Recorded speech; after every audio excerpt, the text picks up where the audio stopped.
The tire tracks in the freezing Belgium mud are 6 inches deep, filling rapidly with gray sleet.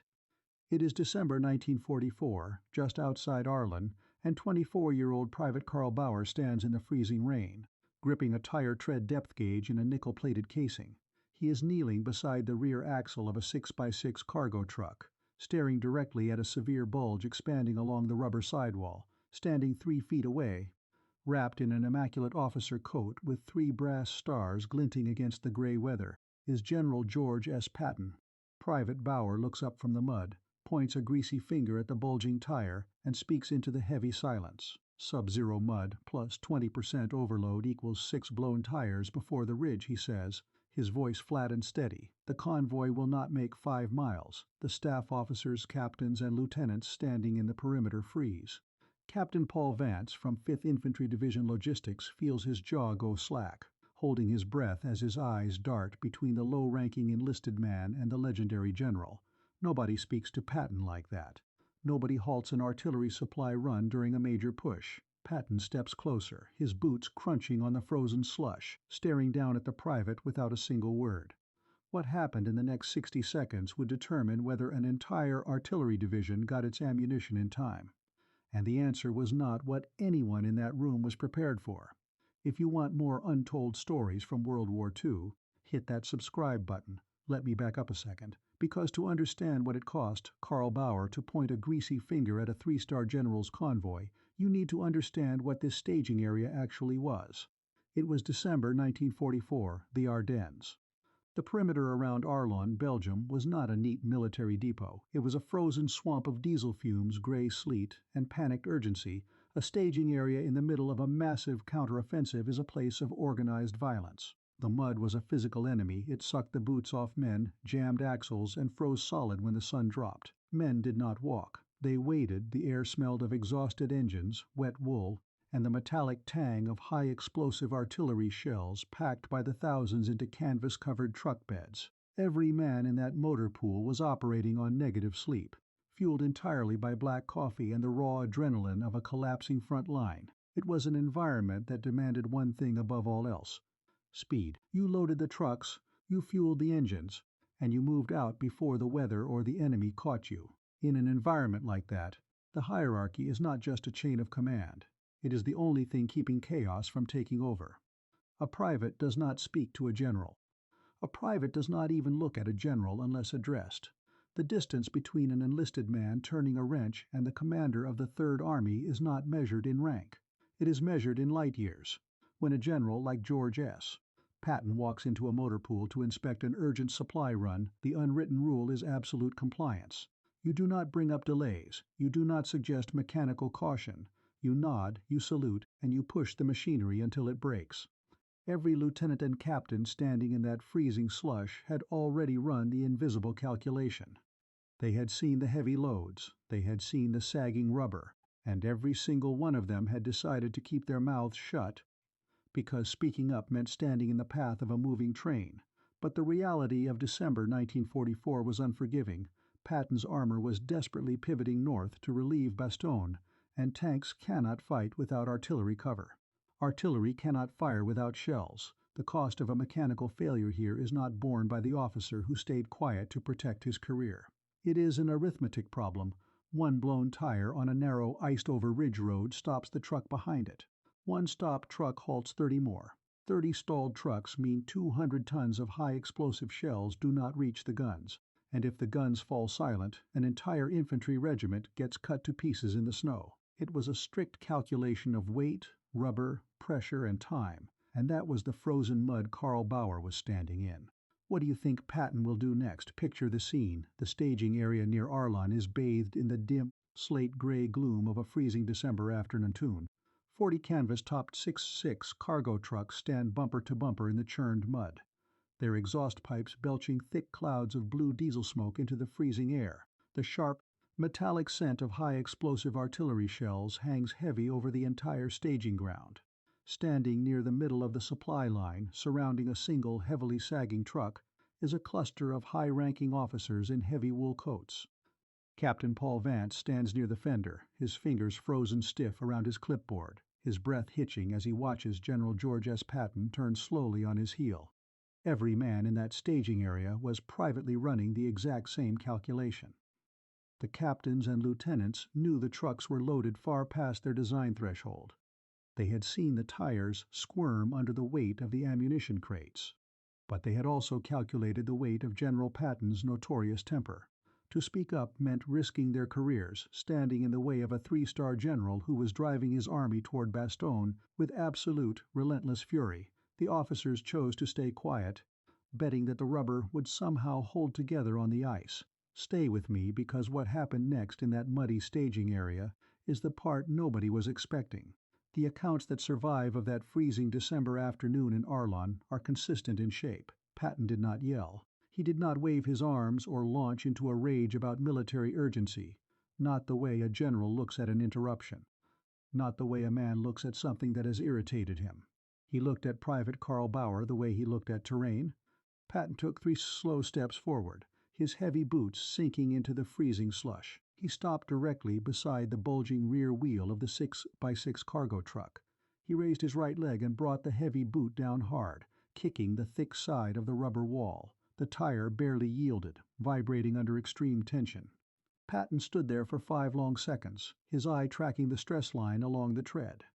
He looked up at the line of 40 trucks, then down at the small metal tool in Carl Bauer's hand. He turned his head toward the quartermaster and Captain Paul Vance. "Shift half the cargo to the reserve vehicles," Patton said, his voice flat and surprisingly quiet. "Listen to the rubber man." He turned on his heel and walked toward his command jeep without waiting for a reply. The entire motor pool seemed to exhale at once. Captain Vance immediately began shouting orders to unbolt crates, redistribute weight, and clear the mud from the exhaust pipes. The delay took 45 minutes, 45 minutes that every staff officer had sworn they could not spare.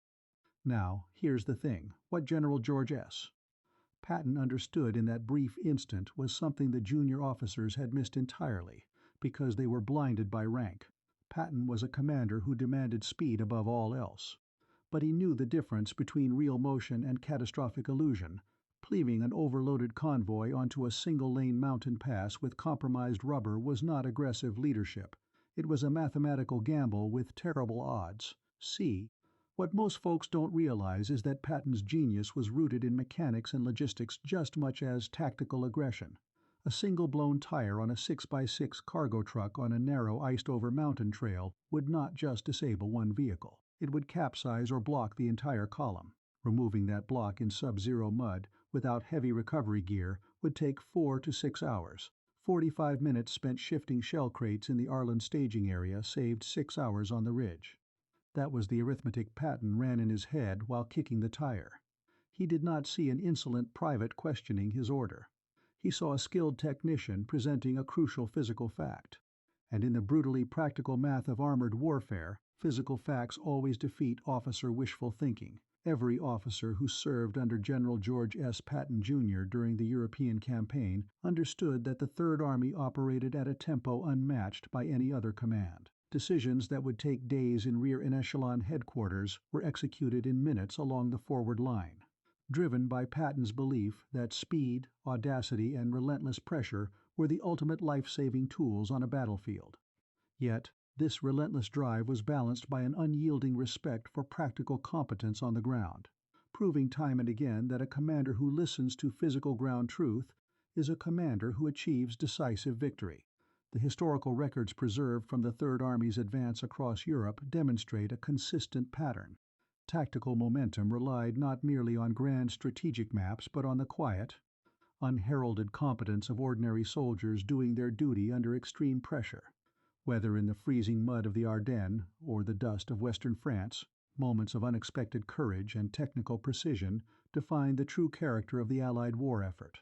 Carl Bauer was 24 years old, and before the war he operated tire molds in Akron, Ohio. In December 1944, he was just a private kneeling in the freezing mud of a staging area near Arlon, Belgium. His hands were raw from the sub-zero air, grease packed tight under his fingernails as he gripped a tire tread depth gauge in a nickel-plated casing. Beside him stood 6x6 cargo trucks, their canvas tops heavy with snow and packed to the frames with high-explosive artillery shells. Standing 3 feet away, wrapped in an immaculate coat with 3 brass stars glinting against the gray weather, was General George S. Patton, Private Bauer looks up from the rear axle, points a greasy finger at the severe bulge expanding along the rubber sidewall, and speaks directly to the Army commander. Sub-zero mud plus 20% overload equals 6 blown tires before the ridge, he says, his voice flat and steady. The convoy will not make 5 miles. The staging area goes instantly silent. Captain Paul Vance from 5th Infantry Division Logistics feels his jaw go slack, his hands freezing over his clipboard as his eyes dart between the low-ranking enlisted man and the legendary general. Nobody interrupts Patton. Nobody halts an artillery supply run during a major push. Patton steps closer, his boots crunching in the frozen slush, staring down at the private without a word. What happened in the next 60 seconds would determine whether an entire artillery division got its ammunition in time. And the answer was not what anyone in that room was prepared for. Carl Bauer was not a dramatic man. He was the kind of man who looked at a rubber sidewall and saw the exact physical limit of stress, pressure, and heat. He did not know or care about military hierarchy when a load was wrong. He only knew that the arithmetic of the rubber was absolute. When the shift in Arlon was over, Carl went back to the motor pool tool bench. He cleaned his depth gauge, wrapped it in an oiled cloth, and placed it back into its nickel-plated casing. He did not boast to the other drivers. He did not tell anyone that he had just redirected the logistics of the Third Army. When another driver asked him why the trucks were being unloaded, Carl simply said that the rubber was too soft for the mountain ice. Captain Paul Vance survived the Ardennes counter-offensive. He served through the rest of the European campaign, tracking supplies all the way into Bavaria before returning home to Baltimore in 1946.